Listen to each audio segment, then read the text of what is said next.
छगन भुजबळ यांची प्रकृती ठीक असल्याची ईडीकडे तक्रार करण्यात आली होती। गेल्या अनेक दिवसांपासून भुजबळ बॉम्बे हॉस्पिटलमध्ये दाखल होते। भुजबळ हॉस्पिटलमध्ये लॉबीमध्ये फिरत असल्याची तक्रार करण्यात आलेली होती। याची शहानिशा करण्यासाठी ईडी बॉम्बे हॉस्पिटलमध्ये दाखल झाले आणि या संदर्भात सीसीटीव्ही फुटेजही ईडी तपासणार असल्याचं समजतंय। वैभव परब आमचे प्रतिनिधी आपल्याला अधिक माहिती देत आहेत। वैभव, काय अपडेट्स आहेत भुजबळांच्या प्रकृतीविषयी आणि ईडीच्या कारवाईविषयी?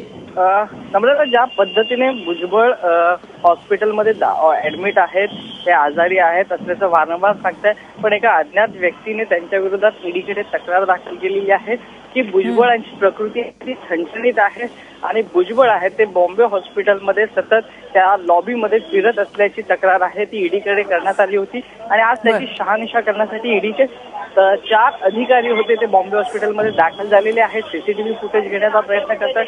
खरंच भुजबळ आजारी आहेत का ह्या जी तक्रार करण्यात आलेली आहे त्याच्यामध्ये सत्य आहे, याची शहानिशा आहे आता ईडी करताना आपल्याला पाहायला मिळते।